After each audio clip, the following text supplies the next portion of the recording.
Hey guys, tonight we step softly into one of the most legendary cities the ancient world ever knew. A place where the desert air hums with heat, the Euphrates River glides lazily past massive walls, and towering temples glow under a bronze sunset. You're walking through Babylon at the height of its glory. The streets are busy, the markets smell like dates and baked bread, and somewhere in the distance a priest is chanting to the gods, while a merchant loudly argues about the price of barley. Civilization feels enormous here, powerful, maybe even eternal. But empires that believe they'll last forever tend to age about as gracefully as milk left in the sun. You probably don't understand everything happening around you yet. That's okay. Honestly, the Babylonians themselves sometimes looked up at the stars and wondered if the gods were quietly planning something unpleasant. So, before you get comfortable, take a moment to like the video and subscribe, but only if you genuinely enjoy what I do here. And if you're listening from somewhere around the world tonight, drop your location and local time in the comments. It's always fascinating to see where these late-night history journeys are reaching.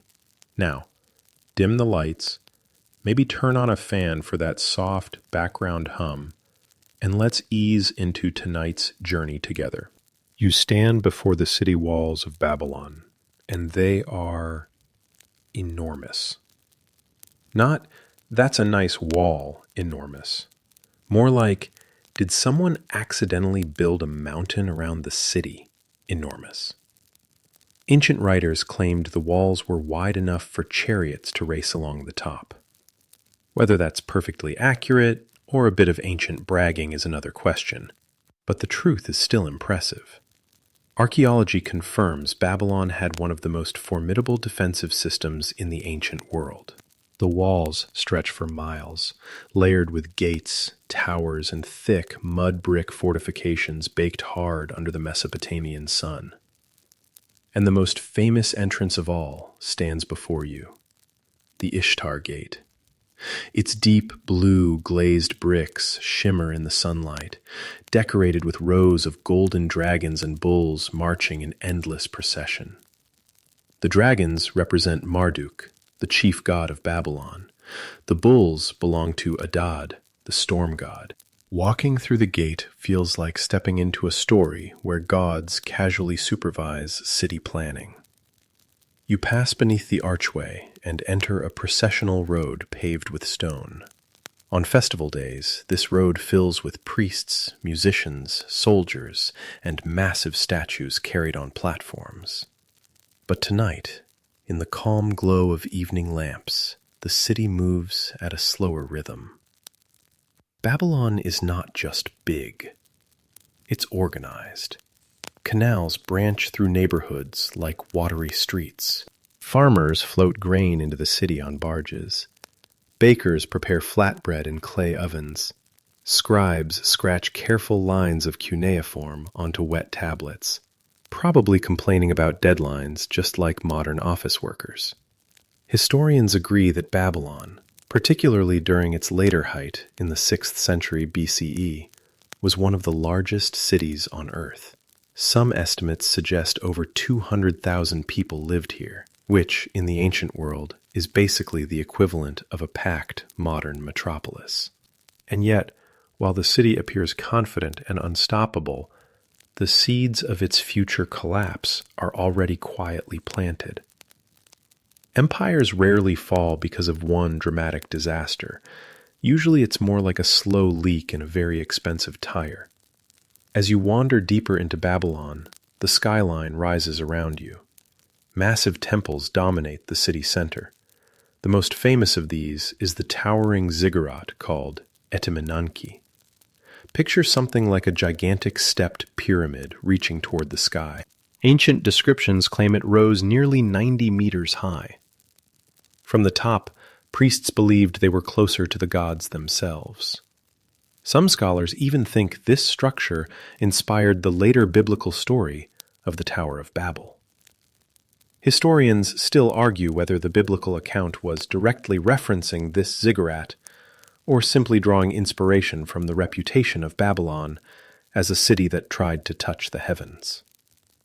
Either way, standing beneath the structure is humbling. Each level climbs higher, painted in bright colors that have long since faded from time, but once dazzled the eye. And religion here is not just personal belief, it's state infrastructure. Babylon's king rules not only as a political leader, but also as the chosen representative of Marduk. If the gods are pleased, crops grow, rivers behave, and enemies stay far away. If the gods are unhappy, well, things can get awkward very quickly. That belief creates enormous pressure on Babylon's rulers. Every eclipse, every drought, every strange birth of a two-headed goat somewhere in the countryside gets carefully recorded by temple scholars. Because in Babylon, even a goat with two heads might be the universe sending a strongly worded email. One quirky historical detail reveals just how serious omen watching was. Babylonian scholars developed one of the most sophisticated omen interpretation systems in the ancient world. Thousands of clay tablets catalog strange events alongside predicted outcomes. If a lunar eclipse occurred in a certain month, it might predict danger for the king. If a dog entered a temple unexpectedly, that might signal coming unrest. Imagine living in a city where even your neighbor's weird dog could be a cosmic warning. Despite all this anxiety about signs from the gods, the people of Babylon continue daily life with remarkable confidence. The empire stretches across fertile lands. Trade routes connect distant regions. Taxes flow steadily into royal treasuries. On the surface, everything looks stable. But beneath that stability sits a fragile balance of politics, religion, and power. Babylon's greatness depends heavily on strong rulers and careful management of its vast territories.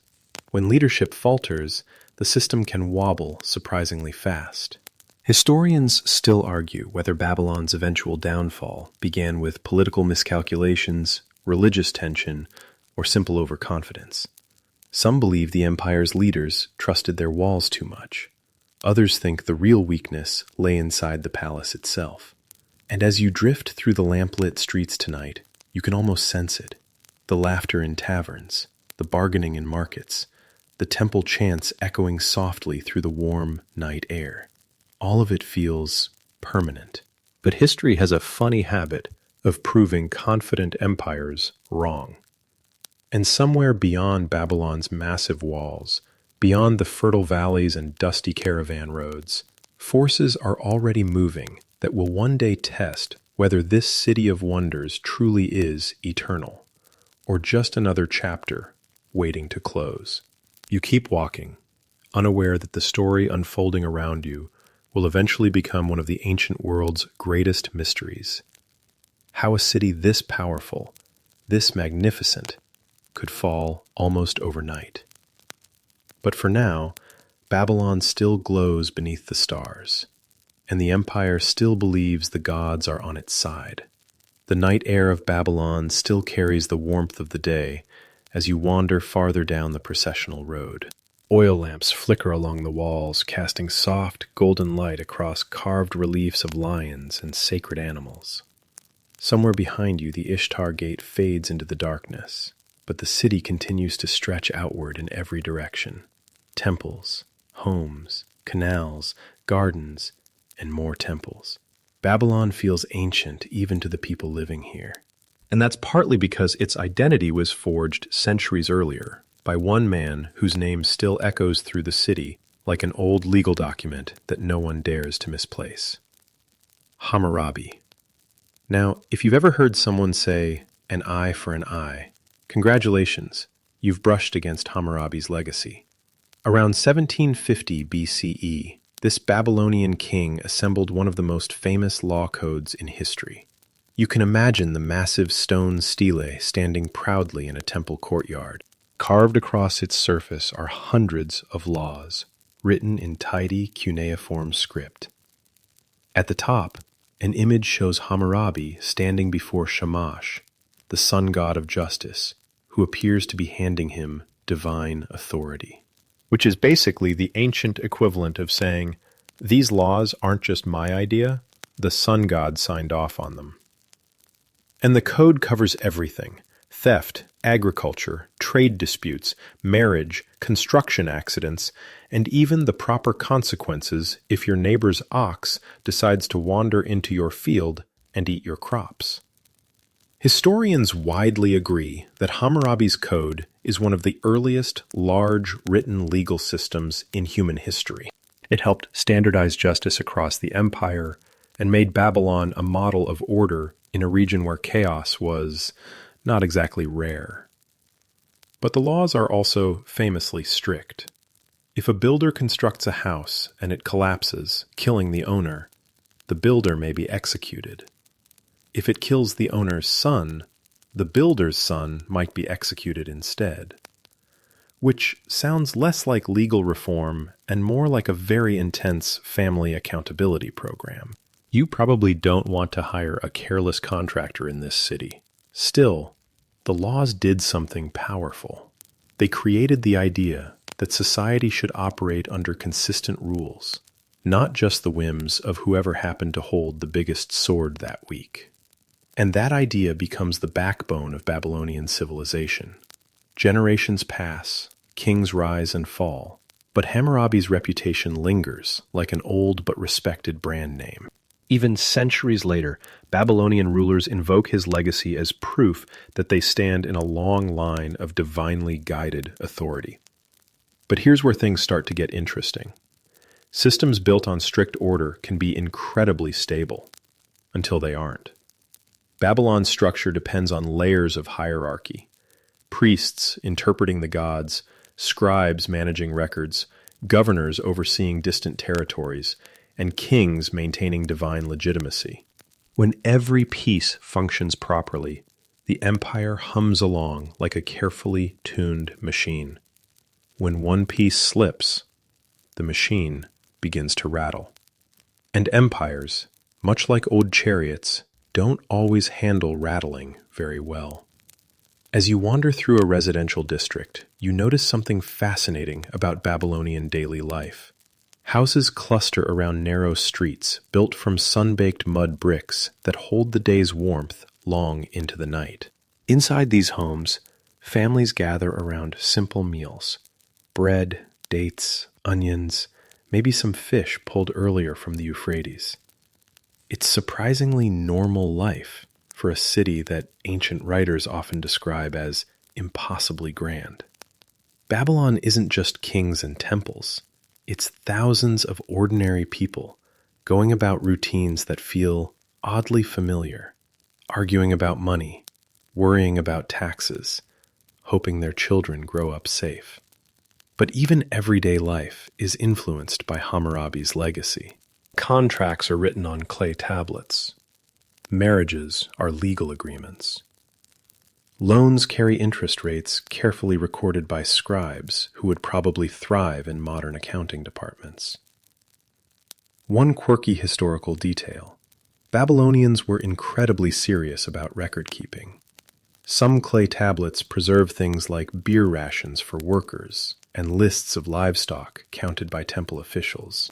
Yes, somewhere in Babylon, thousands of years ago, someone carefully documented how much beer the workers received, which might be the earliest surviving example of employee morale management. Historians still argue whether Babylon's heavy reliance on bureaucracy ultimately strengthened the empire or quietly slowed its ability to adapt.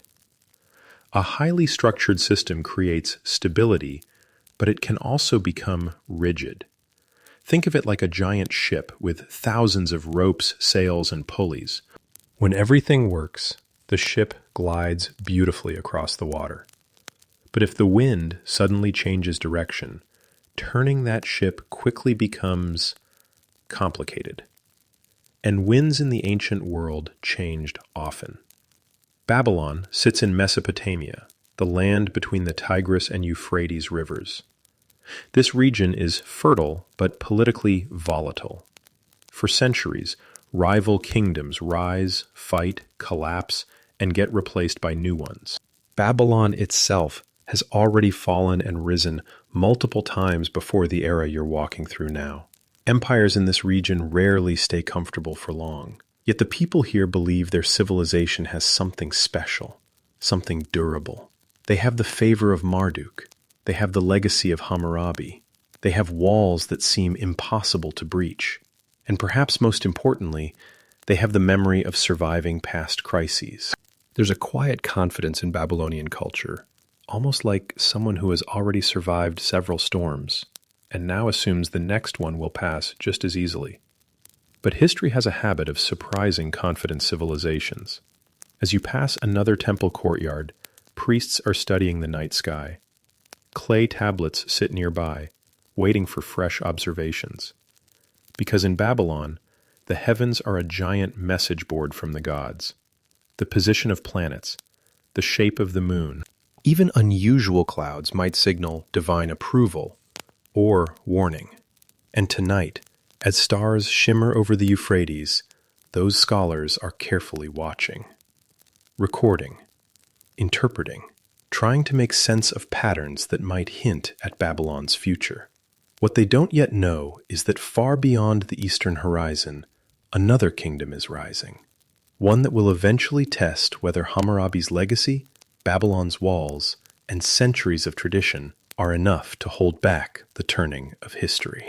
For now, though, the empire still rests comfortably on the foundation of ancient law and divine authority.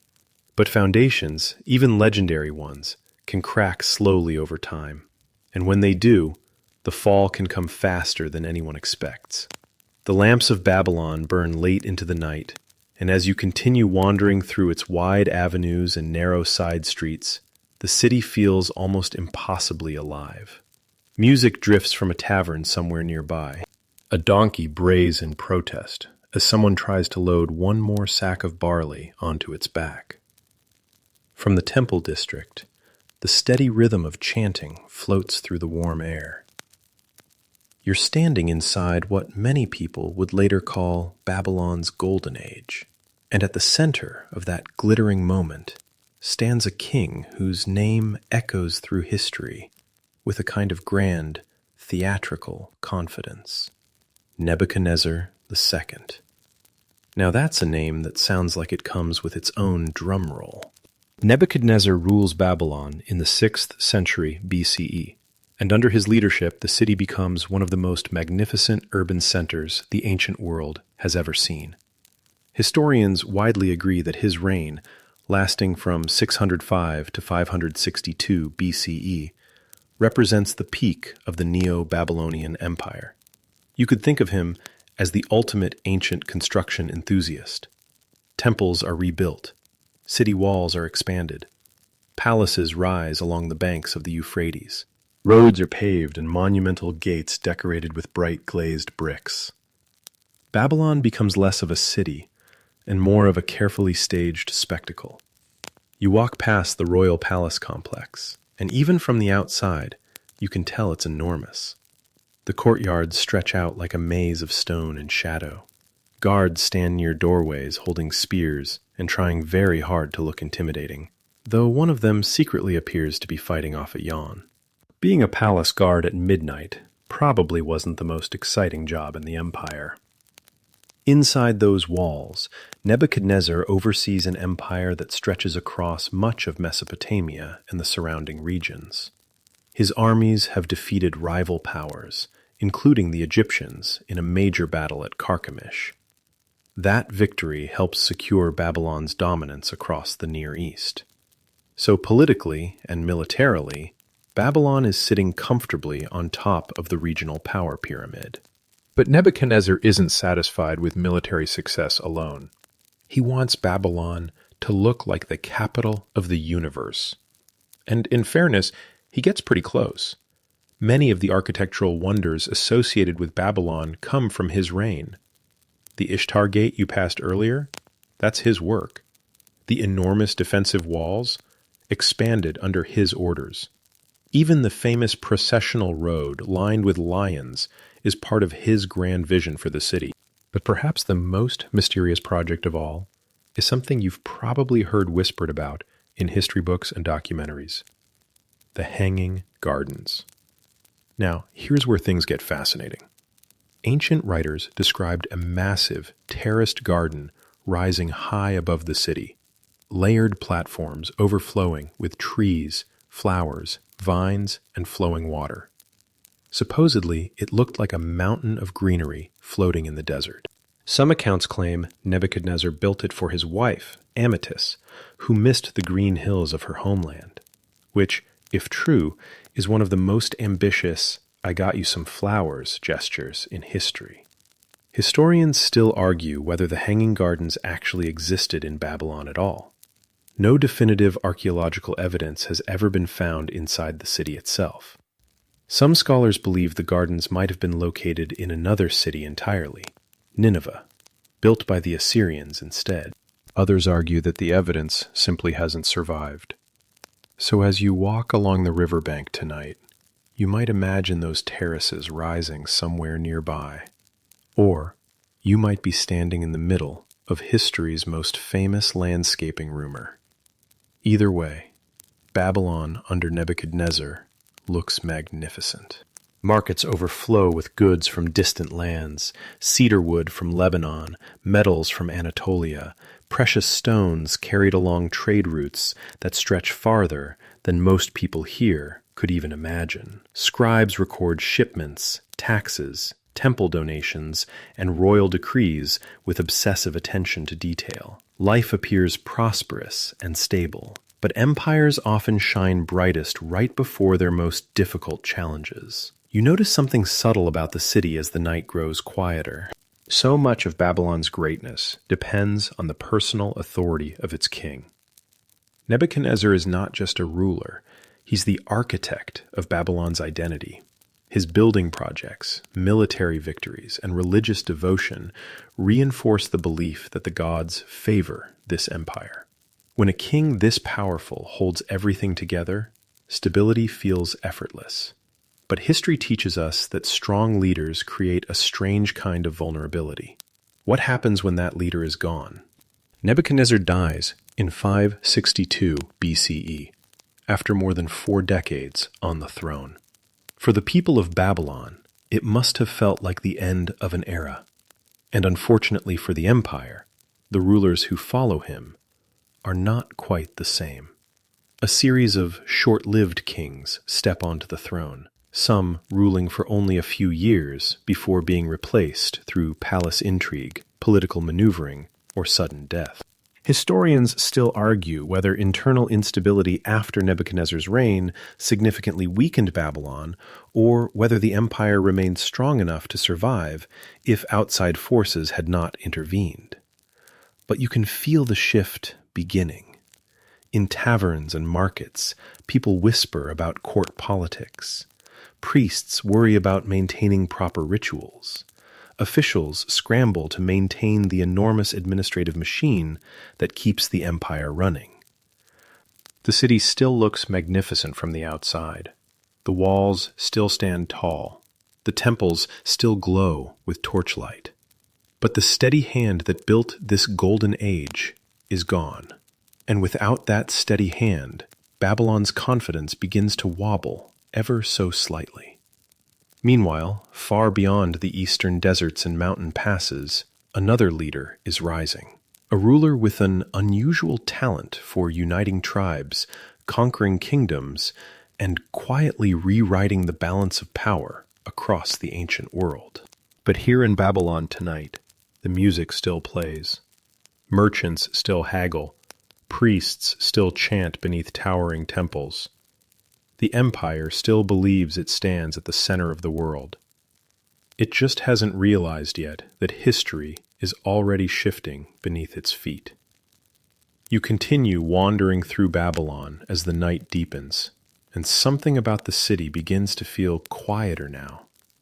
Not empty. Babylon never really sleeps, but thoughtful. The lanterns along the streets glow softly, reflecting in the slow, dark water of the canals, while somewhere high above, the stars stretch across the Mesopotamian sky like a scattered map of silver dust. And for the Babylonians, that sky isn't just pretty decoration. It's a message. You might think of Babylon as a place of kings, armies, and towering architecture. But in many ways, it is just as much a civilization of watchers. Watchers of the heavens. Watchers of strange events. Watchers of anything that might hint at the mood of the gods. Because here, the universe is talking all the time. You just have to know how to listen. So you follow a narrow stairway up one of the temple towers where a small group of priests sits quietly around a low table. Clay tablets are stacked neatly beside them, and one priest carefully presses symbols into the soft surface with a stylus. This is not random scribbling. These are astronomical records. Babylonian scholars were among the most advanced sky watchers of the ancient world. Historians widely agree that Babylonian astronomers developed detailed observations of planetary movement, lunar cycles, and eclipses centuries before similar work appeared in Greece. They could predict lunar eclipses with impressive accuracy, which is honestly remarkable considering they're doing this without telescopes, calculators, or even a decent cup of coffee. Instead, they rely on patience, mathematics, and a lot of staring at the sky. But the purpose of their work isn't just scientific curiosity, it's survival.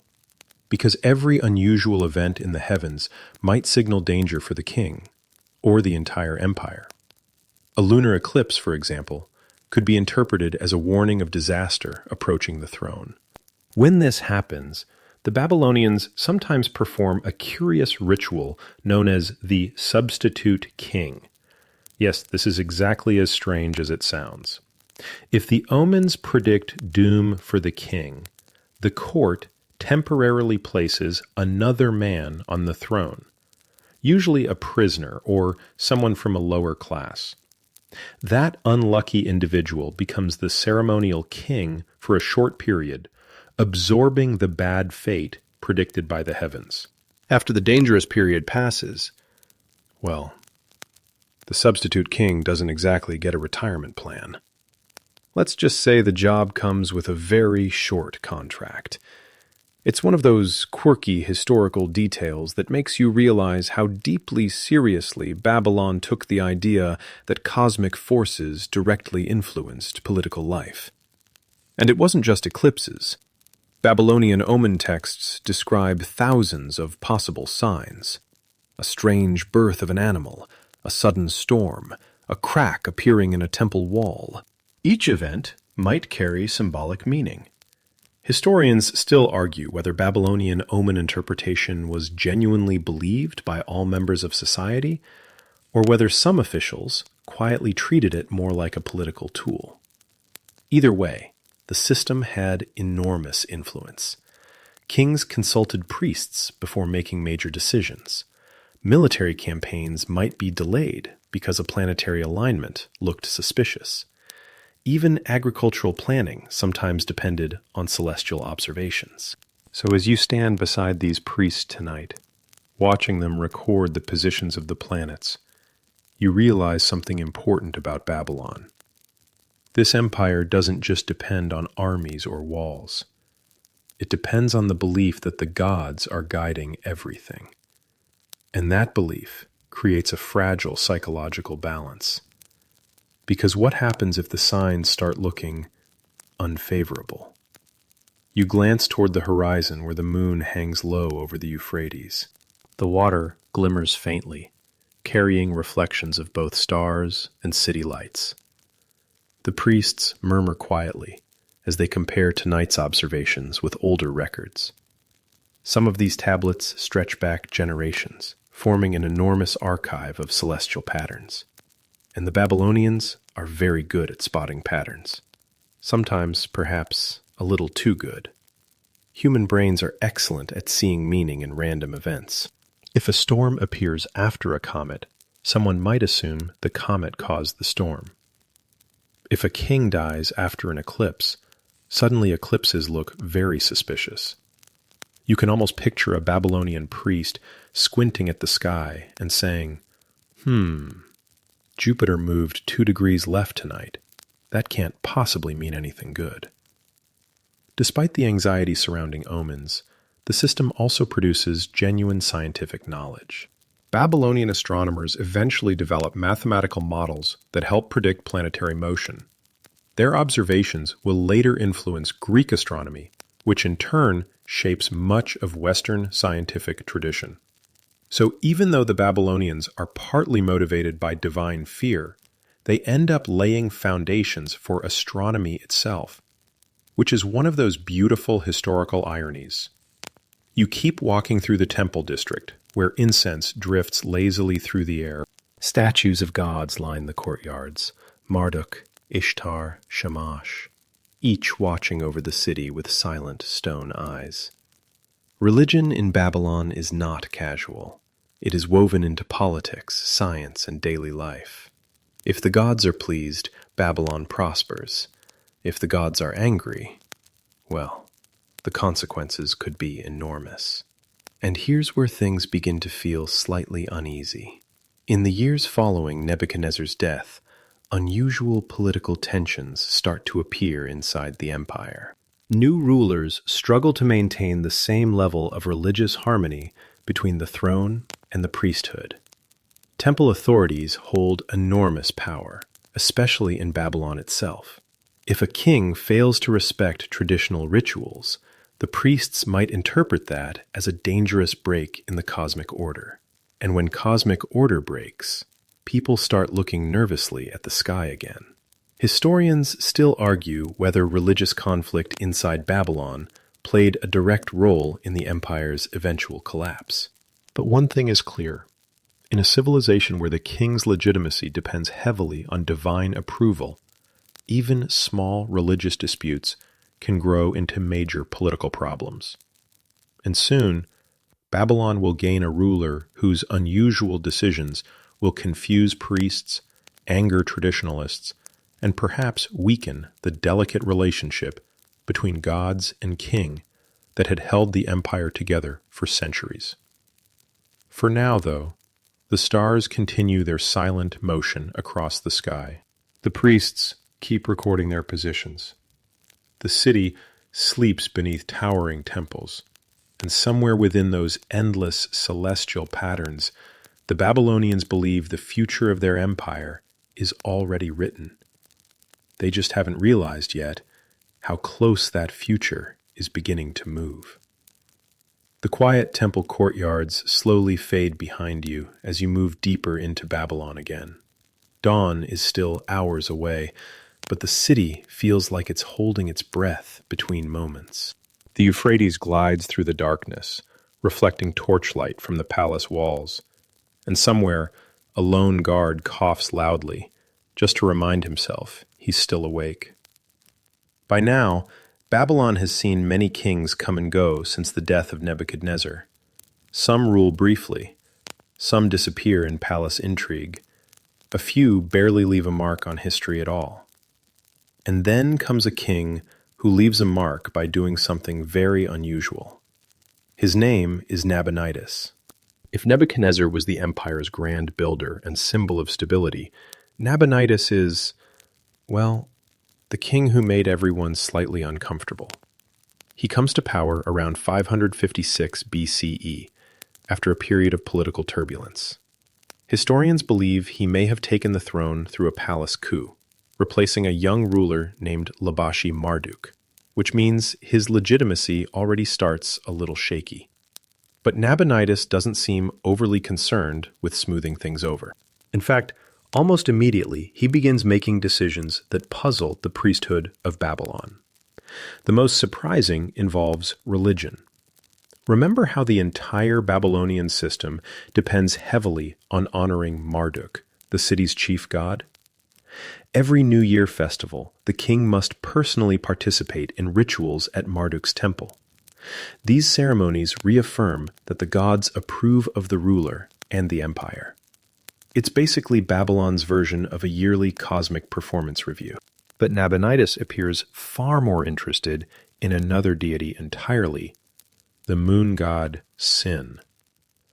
Now, worshipping Sin isn't unusual by itself. Many Mesopotamian cities honor different gods. But Nabonidus takes his devotion to a level that raises eyebrows across the priesthood. He funds major restoration projects at temples dedicated to Sin, particularly in the city of Haran. Meanwhile, some Babylonian priests begin quietly wondering if the king is neglecting Marduk. And neglecting Marduk in Babylon is not exactly a great career strategy.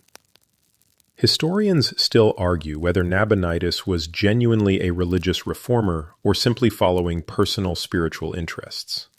Either way, the tension between the king and Babylon's powerful priesthood begins to grow.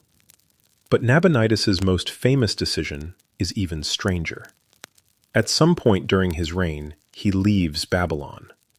Not for a quick diplomatic visit, not for a short military campaign. He leaves for roughly 10 years.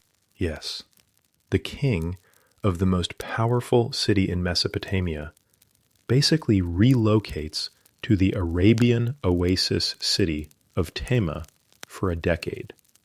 Imagine the CEO of a massive corporation announcing, "I'm just going to work remotely from the desert for a while." The Babylonians must have been confused. During this long absence, Nabonidus's son, Belshazzar, governs Babylon as regent. Administrative records continue. Taxes are collected. The empire technically functions. But something important is missing. The king himself. More specifically, the king's presence during major religious festivals. Without Nabonidus in Babylon, the New Year ritual honoring Marduk cannot be performed properly. And that ritual is supposed to reaffirm divine approval for the kingdom every year. So year after year passes without the traditional ceremony. If you're a Babylonian priest watching this unfold, you might start feeling slightly uneasy. Historians still debate why Nabonidus chose to live in Taima for so long. Some scholars think he was expanding trade networks across Arabia. Others believe he had religious reasons connected to moon worship. A few even speculate that political tension in Babylon itself may have encouraged him to keep some distance. Whatever the reason, his prolonged absence creates an unusual situation. Babylon, the proud center of an empire, is effectively running without its king. The city still functions. Markets open every morning. Priests continue temple rituals. Scribes keep filling clay tablets with tidy lines of cuneiform. But beneath that routine, something subtle is shifting. The sacred relationship between king, priests, and gods is starting to fray. And in Babylon, that relationship is not just symbolic. It's the glue holding the entire system together. You wander past a temple courtyard where early morning preparations are beginning. Priests sweep the stone floors while incense smoke curls lazily upward. They perform their duties carefully, but you can almost imagine the conversations happening quietly behind temple walls. Questions about the king. Questions about the god's favor. Questions about whether Babylon's leadership is still properly aligned with the divine order. At the same time, the outside world is changing faster than Babylon may realize. Beyond the eastern mountains, a rising power is gathering strength.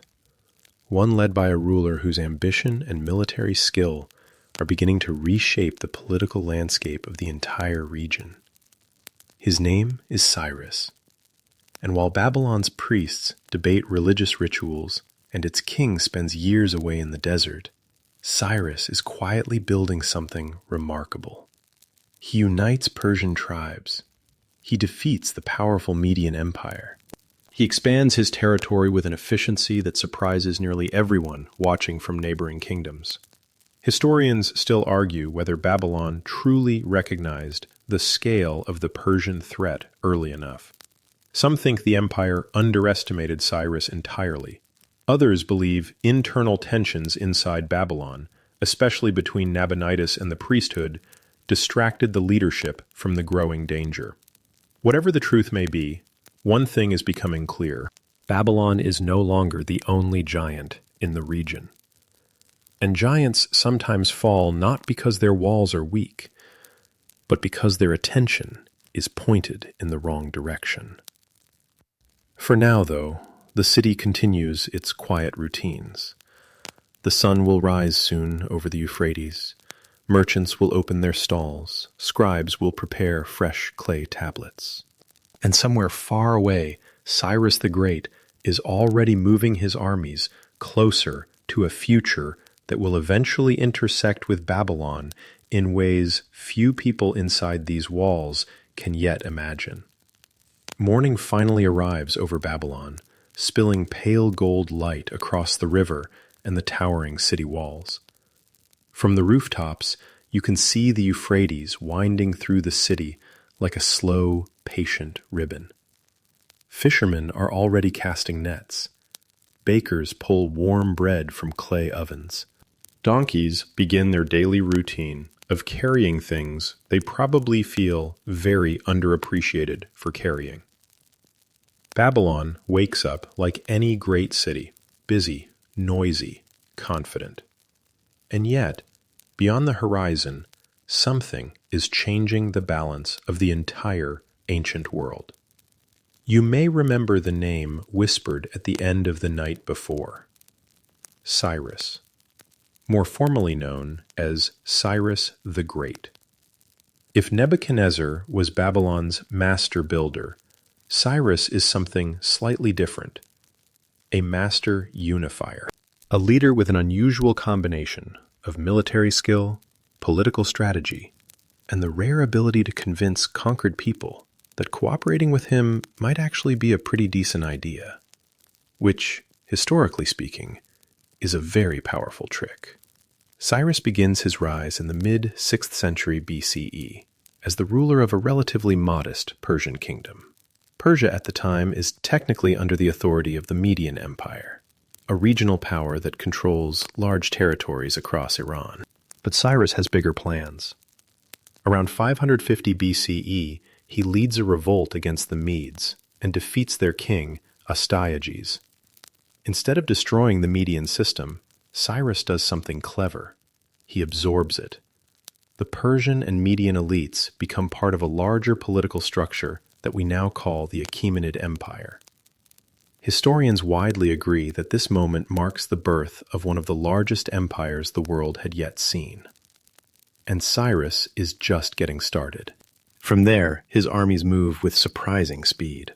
Territory after territory comes under Persian control. Some regions surrender quickly, realizing resistance may not end well. Others fight and lose. But Cyrus develops a reputation that spreads almost as fast as his armies. He tends to treat conquered peoples relatively well. Local religions are often respected. Existing officials sometimes remain in place. Instead of crushing cultural identity, Cyrus often allows it to continue under Persian oversight, which might sound like basic diplomacy, but in the ancient world, where conquering armies often looted cities and replaced entire populations, it feels almost revolutionary. There's even a famous artifact known today as the Cyrus Cylinder, a clay inscription describing how Cyrus restored temples and returned displaced peoples to their homelands. Some historians describe it as an early example of imperial propaganda. Others see it as evidence of genuinely pragmatic leadership. Historians still argue whether Cyrus's tolerant policies were driven by idealism or simply a brilliant strategy for controlling a diverse empire. Either way, the result is clear. The Persian Empire grows quickly, and as it grows, it begins to approach the edges of Babylon's sphere of influence. You can imagine merchants arriving in Babylon's markets carrying rumors from distant lands. Persia has conquered another kingdom. Cyrus defeated the Lydians. Cities are opening their gates without a fight. Stories travel along trade routes faster than official reports. Some sound exaggerated, some sound unbelievable. But gradually, a pattern emerges. This Persian king is winning. Meanwhile, inside Babylon, the political atmosphere remains complicated. Remember King Nabonidus, who spent years away in the desert city of Tama? By this time, he has returned to Babylon, but the tension between him and the priesthood has not entirely disappeared. The priests of Marduk still hold enormous influence over the city's spiritual life, and they haven't forgotten the years when the king neglected traditional festivals. In a society where divine approval is tied closely to political legitimacy, that lingering resentment matters. And as news of Cyrus spreads, some Babylonian elites may quietly begin wondering whether the gods are preparing to shift their favor. Now, to be fair, Babylon is still incredibly strong. You walk along the outer defenses again and realize just how intimidating they are. Multiple layers of walls surround the city. Towers rise high above the plains. The Euphrates itself flows directly through Babylon, providing water and natural protection. Ancient writers claim the city could withstand a siege for years. One Greek historian later described the walls as so wide that chariots could pass each other comfortably on top. Whether that's perfectly accurate or slightly dramatic storytelling, the message is clear. Babylon is not an easy target. If you were a Persian general looking at those fortifications, you might briefly consider pursuing a career in something less stressful. And yet, Cyrus keeps advancing westward. In 539 BCE, Persian forces defeat Babylonian armies in a major battle near the city of Opis along the Tigris River. This victory opens the road toward Babylon itself. The news spreads quickly. Merchants whisper about the Persian approach. Officials gather inside government buildings, trying to assess the situation. Soldiers prepare the defenses.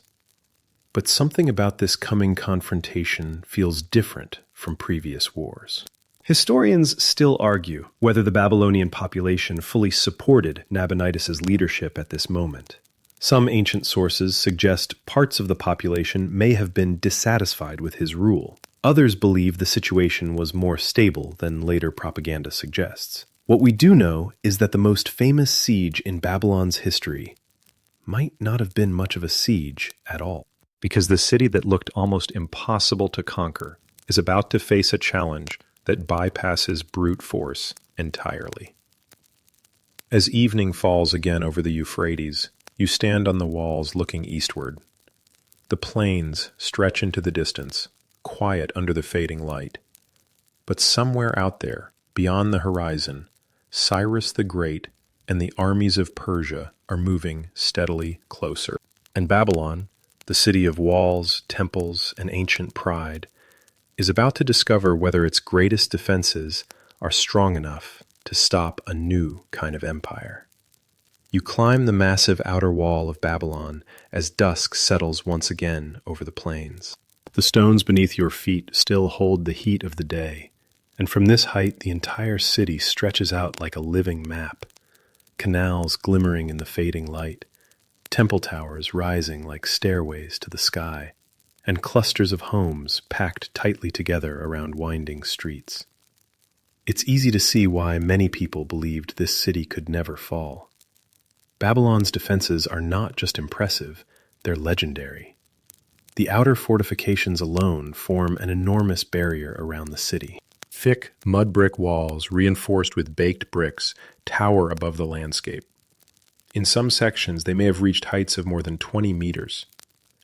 Towers appear at regular intervals, allowing archers to defend the walls from multiple angles. And then there's the moat. Yes, Babylon doesn't just rely on walls.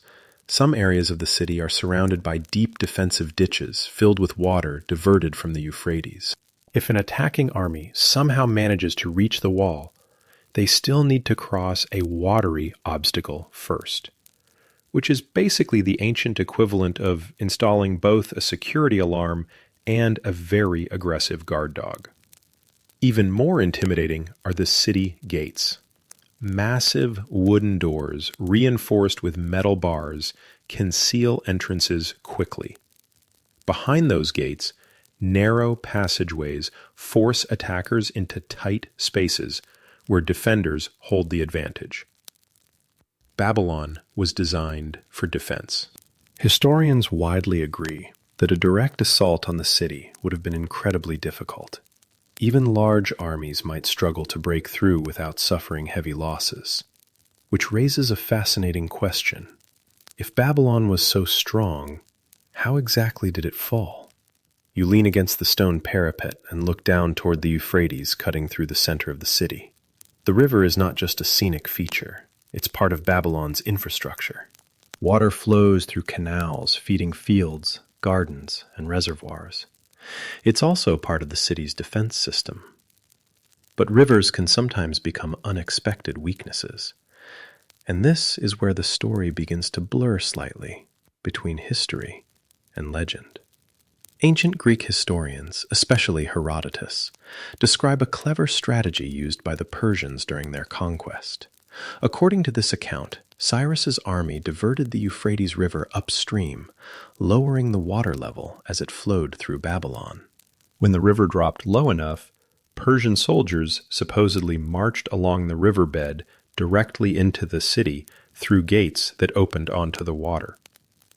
Imagine Babylon's citizens celebrating a festival late into the night, completely unaware that enemy troops are quietly walking into the city through the river channel. It's a dramatic story, maybe a little too dramatic. Historians still argue whether Herodotus's version is accurate. Some scholars believe the Persians might indeed have manipulated the river in some way.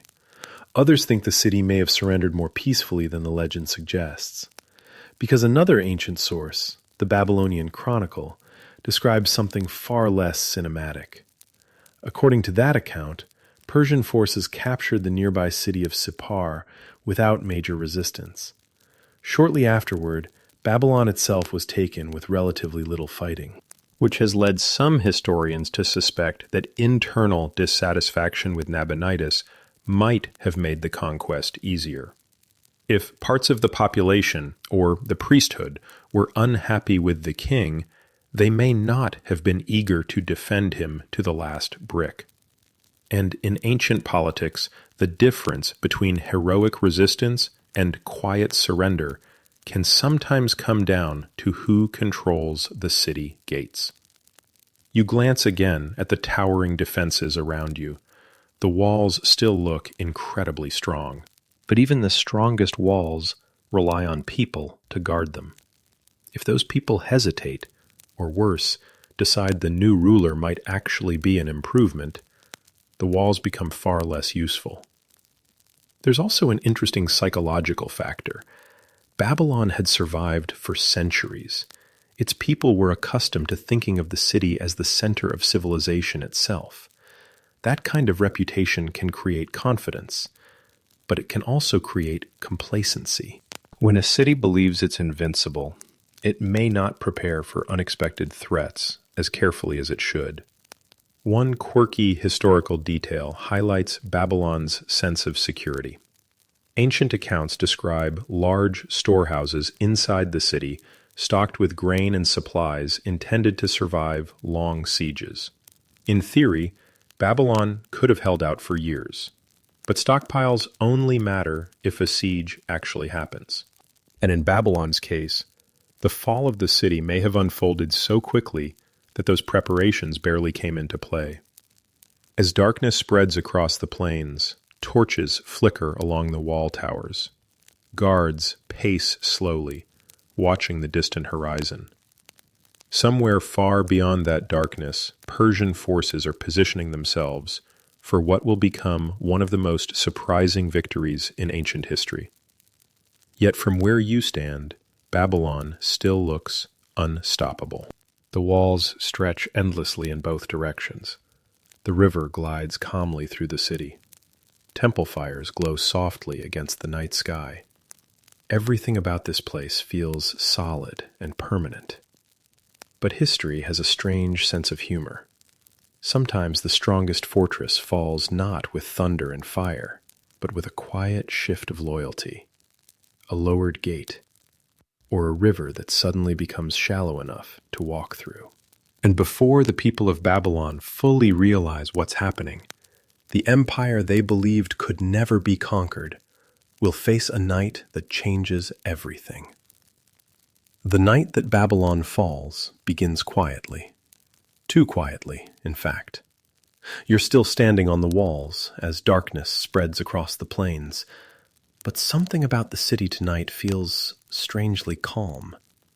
No frantic alarms, no flaming arrows arcing across the sky, no massive siege engines rumbling toward the gates. If you had expected the fall of the greatest city in Mesopotamia to come with dramatic music and thunderous explosions, history is about to disappoint you a little. Because when Babylon finally changes hands in 539 BCE, the event appears to unfold with surprising speed and perhaps surprisingly little violence. You climb down from the wall and wander back toward the riverbanks. Torches flicker along the streets. A few late-night merchants are still packing up goods. Somewhere, a group of musicians plays softly while people celebrate a local festival. And that detail might actually matter. Some ancient writers claimed the Babylonians were celebrating on the very night the Persians entered the city. Whether that's entirely accurate is hard to know, but it adds a strange layer of irony to the story. Imagine an empire enjoying music and wine while its conquerors quietly walk through the gates. According to the Babylonian Chronicle, a clay tablet recording historical events, the Persian army defeated Babylonian forces earlier that year at the Battle of Opis. That victory shattered the main defensive line protecting the empire's northern frontier. Soon afterward, the important city of Sippar surrendered without major resistance.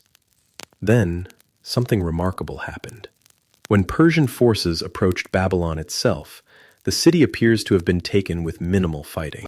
Yes, the city with the towering walls, the massive gates, and the legendary defenses might have fallen without the kind of dramatic siege you would normally expect.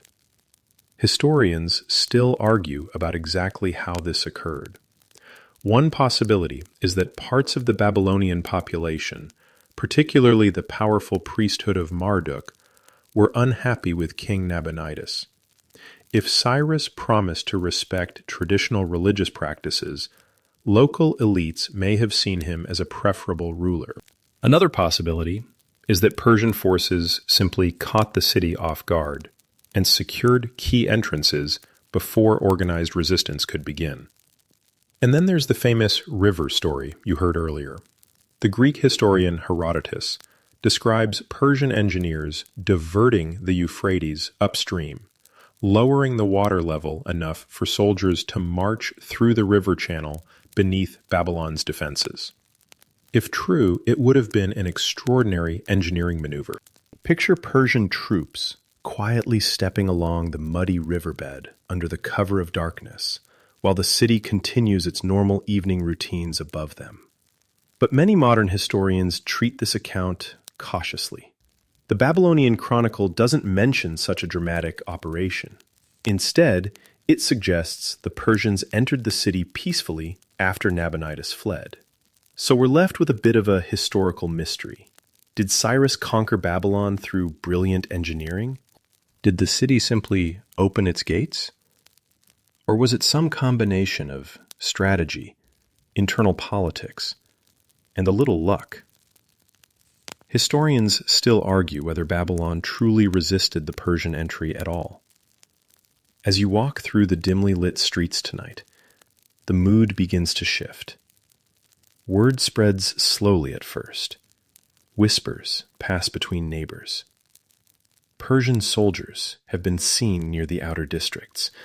Some officials rush toward the palace. Temple priests gather anxiously near the ziggurat.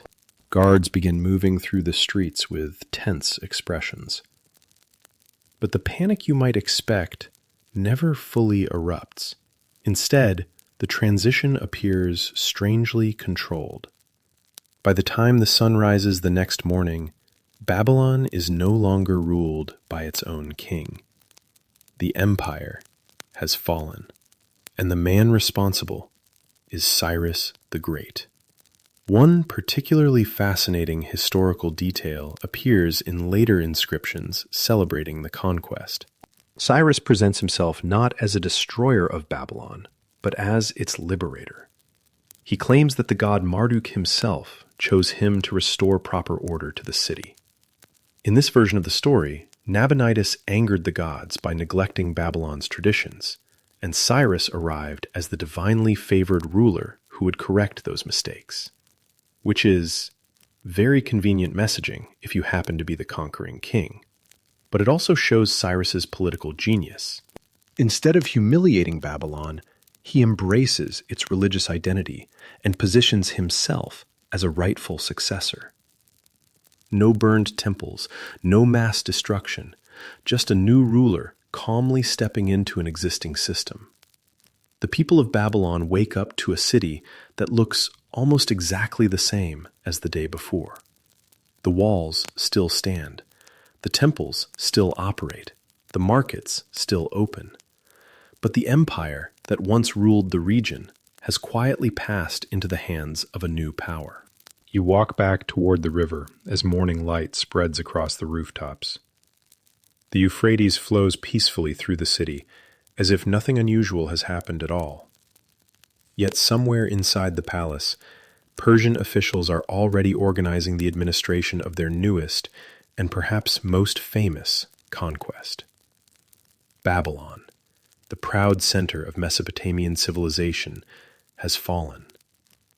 Not with roaring flames, not with collapsing walls, but with a quiet shift of power that historians are still trying to fully understand thousands of years later. And strangely enough, for the people living here, life is about to continue almost as if nothing happened. Morning spreads gently across Babylon, and if you didn't know what happened during the night, you might assume the city is experiencing just another ordinary day. The markets open as usual. Bakers slide warm bread from their ovens. Boatmen guide cargo along the Euphrates with slow, practiced movements. But something has changed. Babylon is no longer the capital of its own empire. Now it belongs to Persia. You wander through the streets, watching people adjust to this strange new reality. Persian soldiers stand at certain gates, their clothing slightly different from the Babylonian guards you saw yesterday. Their helmets glint in the sunlight. Their posture is disciplined, but they don't seem particularly aggressive. In fact, the atmosphere is surprisingly calm. This calmness reflects something historians often emphasize about Cyrus the Great. He understood that conquering a city is only the first step. Keeping it stable afterward is the real challenge. And Cyrus appears to handle that challenge with remarkable skill. Instead of dismantling Babylon's institutions, he largely preserves them. The temples continue functioning. The priesthood remains influential. Local administrators keep managing daily affairs. It's less like a dramatic takeover and more like a change in upper management. Historians widely agree that Cyrus intentionally presented himself as the legitimate ruler of Babylon rather than a foreign conqueror. His inscriptions claim that the chief god Marduk chose him to bring order back to the city. This message spreads quickly. Temple priests begin repeating it. Officials incorporate it into administrative documents. The idea that the gods approved Cyrus becomes part of the public narrative. And if you're a Babylonian citizen trying to make sense of political change, hearing that the gods arranged everything probably makes the transition a little easier to accept. You pass through a temple courtyard where priests are already performing rituals, much like the ones you saw earlier in the story. Incense drifts upward toward the sky. But this time, there's a subtle difference. The prayers now include blessings for the new ruler. One fascinating historical artifact tied to this moment is the famous Cyrus cylinder. This clay inscription records Cyrus describing how he restored temples and allowed displaced peoples to return to their homelands. Some modern historians call it one of the earliest statements resembling a charter of human rights. Others caution that it's best understood as royal propaganda, an ancient king explaining why his rule is beneficial. Historians still argue whether Cyrus genuinely promoted unusually tolerant policies or simply used clever messaging to stabilize his empire. Probably a bit of both. Either way, the strategy works. Babylon remains prosperous under Persian rule for many years. Trade continues flowing through the city. Temples receive royal support. Scholars keep studying the stars, just as they always have. In fact, Babylon becomes one of the major administrative and cultural centers of the Persian Empire, which means the city doesn't vanish overnight. Its political independence disappears, but its importance continues. You stroll through the marketplace again, and merchants are already adapting to the new situation. Some are excited about expanded trade opportunities across the growing Persian Empire. Others are still cautiously observing how things unfold. Life in ancient cities often required a certain flexibility. One quirky detail preserved in historical records shows just how normal things remained after the conquest. Babylonian scribes kept writing documents in cuneiform exactly as before, recording contracts, loans, and deliveries of goods. The bureaucracy simply continued operating under Persian authority. Imagine updating the name on official paperwork, but otherwise leaving the office exactly the same. Still, beneath the surface calm lies a lingering question. How did Babylon fall so quickly? The city that once dominated Mesopotamia, the empire built on centuries of power, changed hands almost overnight. Some historians believe internal dissatisfaction with Nabonidus played a major role. Others point to Cyrus's military victories weakening Babylon before the final approach.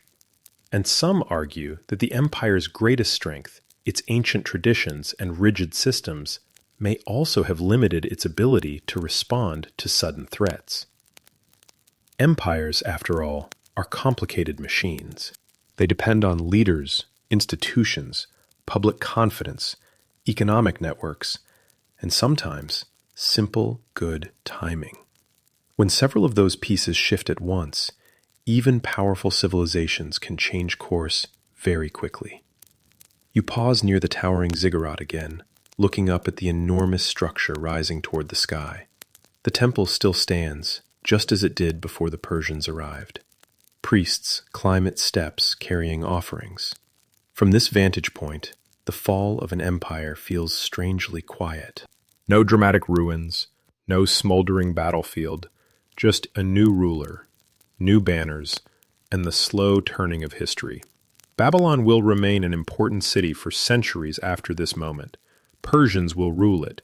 Later, Alexander the Great will enter its gates. Eventually, the city will fade as trade routes shift and new centers of power rise elsewhere. But the night Babylon lost its empire remains one of the most intriguing events in ancient history, because it reminds us that the fall of great powers does not always look like catastrophe. Sometimes, it looks like a peaceful morning where people simply wake up under a different government. And as you walk through the sunlit streets, the mystery of Babylon's quiet collapse lingers like an unanswered question drifting through the warm Mesopotamian air. You drift slowly back toward the riverbanks as the long history of Babylon settles quietly around you. The sun is lower now, warming the clay walls and temple towers with a soft golden glow. Boats slide along the Euphrates just as they have for centuries, their wooden hulls creaking gently while merchants call to one another across the water. At first glance, the city still looks eternal, but you now know something the people walking these streets don't fully realize yet. Babylon's age as the center of its own empire is over. Under Persian rule, the city continues to thrive for a time. Administrators from across the Achaemenid Empire pass through its gates. Trade networks stretch farther than ever before. Babylon remains one of the most important urban centers in the ancient world. In fact, the Persians treat the city with considerable respect. Cyrus and his successors recognize that Babylon's traditions, temples, and scholars carry enormous cultural weight. Destroying that legacy would only cause trouble. So instead, the empire absorbs it. Babylon becomes a jewel inside a much larger imperial crown. Historians widely agree that the Persian Empire at its height becomes the largest political entity the world had yet seen, stretching from the Indus Valley all the way to the Mediterranean. Inside that enormous system, Babylon continues to function as a hub of learning and administration. Babylonian astronomers keep studying the stars. Their records grow more detailed over time, eventually influencing later Greek scientists. Some of the mathematical techniques developed here will echo forward into the foundations of astronomy centuries later. So even after losing political independence, Babylon still shapes human knowledge, which is a nice reminder that the influence of a civilization doesn't always end when its empire does. But gradually, over the centuries, the city's importance begins to fade. New trade routes appear. Political power shifts westward. Other cities rise while Babylon slowly slips into the background of history. Alexander the Great famously enters Babylon in 331 BCE after defeating the Persian king Darius III. For a brief moment, the ancient city becomes the center of his vast new empire. Alexander even plans to rebuild parts of Babylon, including restoring its great ziggurat. But history interrupts again. Alexander dies unexpectedly in 323 BCE while still in Babylon, and his empire fractures into competing kingdoms. Without a stable imperial focus, Babylon gradually loses its prominence. The canals that once fed the city begin to silt up. Trade routes shift elsewhere. The enormous temples fall into partial ruin, and over many centuries, the great city slowly fades into quiet abandonment. Wind moves across the plains where markets once bustled. Sand drifts through broken walls that once seemed invincible. Travelers passing through the region eventually encounter only scattered ruins, fragments of a civilization that once believed itself to be the center of the world. Historians still argue about the deeper reasons behind Babylon's mysterious fall. Was the empire already weakening internally before Cyrus arrived? Did religious tensions between Nabonidus and the priesthood undermine the political system? Did Cyrus simply prove to be an unusually capable conqueror, arriving at exactly the right moment? Or was Babylon's collapse simply part of the endless cycle of rising and falling powers that defines human history? There may never be a single clear answer. Empires rarely fall for just one reason. They change slowly, like rivers shifting their course over time. Sometimes the shift is gentle. Sometimes it happens in a single surprising moment, like the quiet night when Persian soldiers entered Babylon and the world changed before sunrise. You stand once more beside the Euphrates as evening approaches. The river continues flowing calmly through the ancient landscape, just as it did thousands of years ago. Water moves past reeds and worn stone banks, carrying reflections of the sky that the Babylonian astronomers once studied so carefully. Those scholars believed the heavens held clues to the fate of empires. Perhaps, in a poetic way, they were right. Because if you look closely at history, patterns do appear. Great cities rise with confidence. They build walls, laws, temples, and traditions. They believe their power will last forever. And yet, sooner or later, the currents of history shift, sometimes dramatically, sometimes quietly. Babylon's fall reminds us that even the most magnificent civilizations exist within a much larger story, one where change is constant and permanence is an illusion. But there is something comforting about the way this story ends tonight. Babylon did not vanish in flames. Its knowledge survived. Its traditions influenced future cultures.